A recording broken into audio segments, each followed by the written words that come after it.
Her domain of research is cognitive linguistics, pragmatics, semantics, and ESP.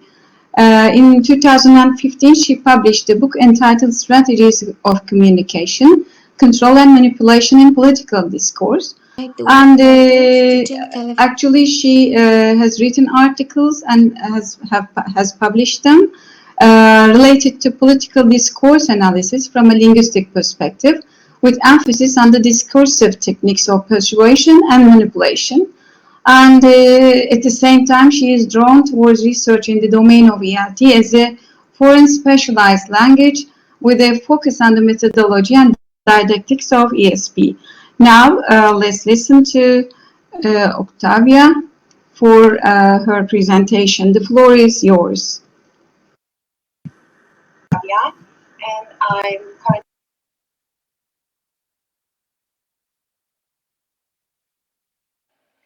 Hello everybody, my name is Octavia of Letters, Babeș-Bolyai University in Cluj-Napoca, Romania. I'm glad to be here today. It's very hot in Romania. I don't know in your countries, but here it's, hope I won't lose my coherence due to the heat. Now, my topic, which I proposed for today, is a case study on the relevance of the linguistic choices in ESP teaching. Now, why a case study and why linguistic choices in ESP teaching? This is because not long ago I came across this great book called What We Say and How We Say It Matter. Now, I have a background in cognitive linguistics, and I somehow knew that all the time while teaching, I had this, let's say, awareness of the fact that my discourse was influencing my students. Anyways, now going through this book, which I kind of recommend it to you if you have time this summer, it's quite interesting. It gave me all sorts of idea, and then I started to think about my discourse and the fact that I actually create reality through my discourse. Now, cognitive linguistics and teaching in metaphors, I will come back to that a little bit later. It basically says that our thinking is metaphorical and we kind of tend to grasp reality using metaphors. But as I said, I will come back to that later. How much does my discourse matter to my students? Now, a case study because I actually wanted to measure the impact of my discourse upon my students, if possible, of course. So I decided to do a 1-year case study in terms of trying to apply all the measures and all the methods which helped me, let's say, quantify the impact of my discourse. Now, for one semester, the steps I planned, so I started from simple things. That was first language awareness. What do I mean by that? I mean that I had to choose all the specific linguistic choices, and I had to, to have a repertoire of them. So those would be the linguistic choices and the type of discourse I will use this semester. So I had to have it clear in my mind.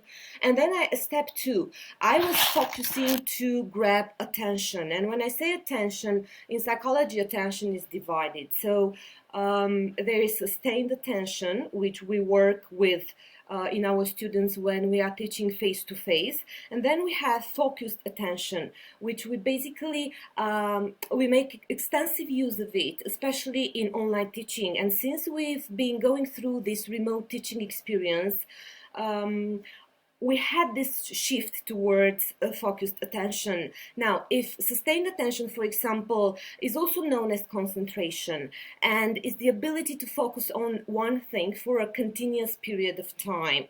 During this time, people keep their focus on the task at hand and continue to engage in a behavior until the task is complete or a certain period of time has elapsed. Now, Focused attention, on the other hand, let me read the scientific definition to you. Now, this type of attention involves being able to be suddenly drawn to a specific visual, auditory, or tactile stimuli such as loud noise or a flash of light. It is a way of responding rapidly to external stimuli, which can be particularly important in situations where something in the environment requires immediate attention and quick action. Then I had in mind to boost engagement. Actually, that's what I wanted to do to attain, to reach my objectives, to know how to go towards my objectives in terms of content, grabbing attention and boosting studying engagement in my students. And thus, of course, the final step should be better studying results, which again had to be measured. So not only, feeling that your students have somehow grown in learning, but to be palpable, something that you can measure. The hypothesis questions for me, first one was this course can help in improving active attention in students. So somehow I wanted to demonstrate that the type of discourse we use can boost attention or can lower attention. And the second question of my research is that linguistic choices can influence boosting engaging studying environment. Now, in terms of what types, what words we choose semantically, we can, let's say, we can create a comfortable and an appealing environment for our students, or on the other side, we can probably lose their attention. Now, as I said, a few words about conceptual metaphor theory and mental spaces theory was one of the first theoretical frameworks identified as part of the cognitive semantics field. Its basic premise is that metaphor is not just a stylistic feature of language, but metaphor is embedded in the way we build our world using representations or conceptual metaphors. In other words, thought itself is metaphorical in nature. According to these statements, conceptual structure is organized according to cross-domain mappings. Now, to put it simple, it means that let's say one domain of expertise, something that we know, okay, we have the experience of, will always be interpreted and used to explain a target domain, something that we don't know about. And we have here, for example, mappings for love is a journey. Most of the time we use metaphors for almost everything in our daily lives. For example, these cross-domain mappings we use as the source journey for the target source love. So we want to explain love as a journey, because the couple goes into a journey together and they are discovering things and so on. Or we sometimes call the love relationship as a vehicle because it takes you somewhere.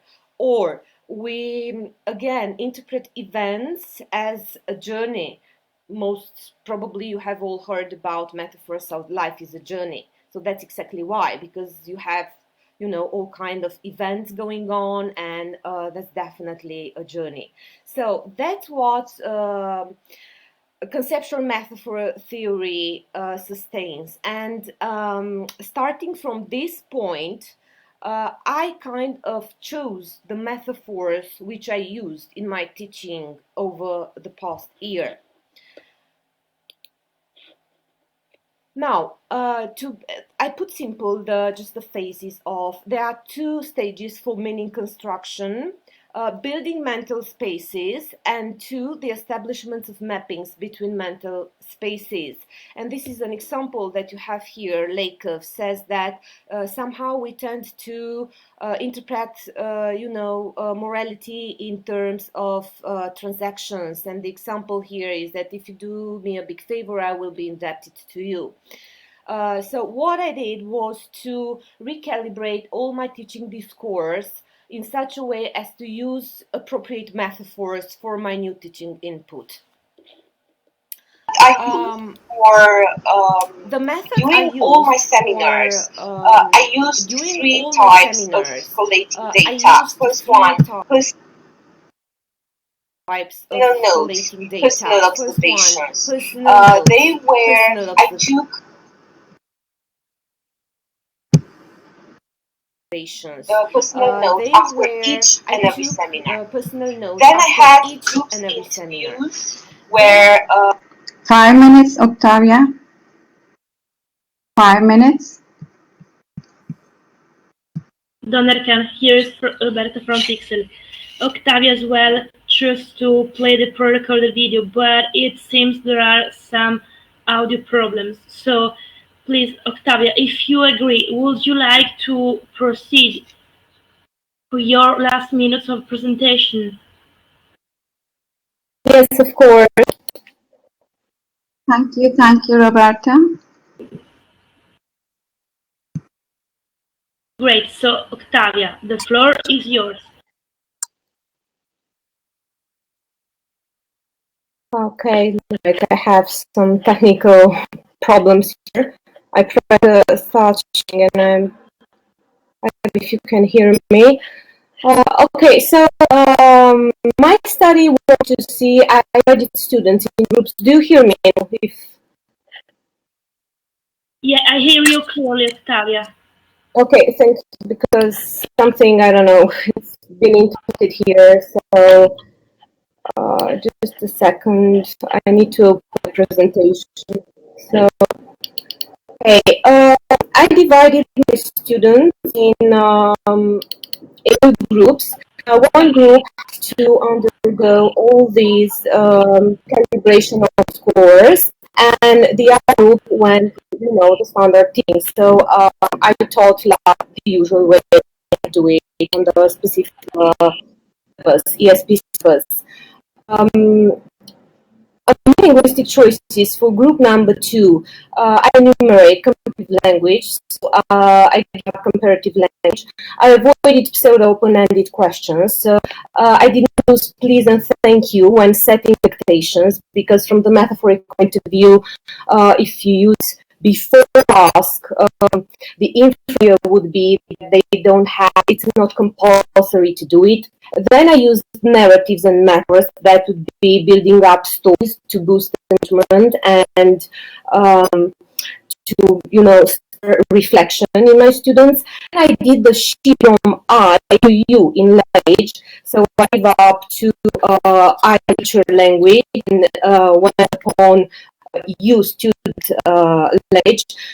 This helped a lot in creating awareness in whatever they're studying, as boosting engagement as well. Then I used a lot of physical challenging vocabulary, which was kind of different field-related metaphors. Then I used the cognitive terminology. That would be, for example, I switched from usual verbs to verbs as evaluate, apply, speculate, interpret, analyze, so on. I reduced a lot the teacher's using language, like, we tend to say, thank you for doing this is amazing on. So I shifted to themselves and to creating a sense of beauty. I choose words which boost intrinsic motivation, and I definitely focused on scientific on quantitative. Among the survey, because actually there were 3 triangulation. I had methods of creating data. There were observation group interview survey. The survey was part of a much greater needs study. The amazing among just underline of the amazing result is that all in the study, for example, when students were asked what is the teacher behavior that can be irritating in classes, so this is general open question, I expected them to say technical things or to answer, I don't know, maybe she's giving us much homework and so on, but most of their answers were directed towards the application sphere. For example, student said when a teacher talks a little or another student, the constant repetition of a word or a sentence. Another student said professors make academic or sarcastic jokes, not giving positive feedback and so on. So you can see all the answers were communication related answers. So basically that's what I realized that when we teach, we do a lot of kind of 10 to 50 words, 10, focus, and then switch to automatic pilot in terms of language. And actually we teach through inferences. Inferences are that gap in teaching. In pragmatics, they are called what to put some things out of a specific audience. To give you an example, it's winter in my class and the windows are open and I suddenly said to my students I'm cold and they rushed to the window. What exactly determined that behavior in them? I didn't just close the window and they did it. So how can boost action in your students without saying some words? So really this is what Madi was about, going to read results. That's a lot of data. In conclusion, I can say that the result interpretation of the group view is that number one the standard group had difficulty concentration or interest in environments, whereas number two, where this course shaped that the results tests and focus improvements, and they're measurable, unbelievable. That's at least it was like a breakthrough. Now there is interpretation and observation because after each there were observations recorded. Group number two, motivation problems. Only teaching seemed a blow to them. Attention gaps, losing interest for different assignments. Where group number two had suddenly better essays. They were communication, had focus movements in the use of information, eagerness in developing environments, and less society due to online teaching, and all obtained through this course. Now, in terms of citations of the current study, there were actually a lot of breakthrough data, so my hypotheses were validated. But then again, as in terms of limitations, I think rather could be the fact that online and face-to-face interaction, we know that communication is half verbal communication, so you have to, take as parameter all these variables if you want to, have a compressed analysis. Then probably for my next study, I will use fewer language choices. It's quite difficult, to analyze at least so many different variables. Thank you very much. It's my presentation. You can also, if you want more details, you can follow it.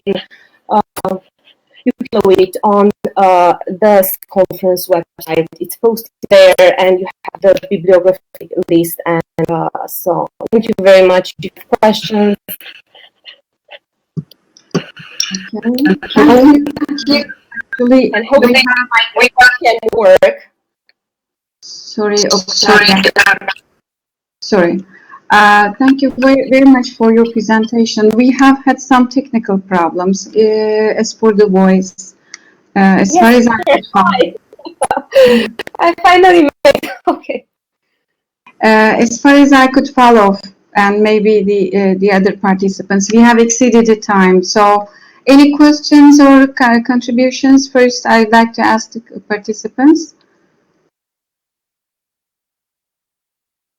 Okay, then I can make a contribution, just a contribution. As far as I can follow, what you are doing is directly related to linguistics and semiotics, right? Yes, cognitive semantics. Yes. I see. You can teach through cognitive course. Communication and are inextricably intertwined. So you have to carry both of them. So, the course really creates reality in terms of our students' perceptions. The results of the study says validated.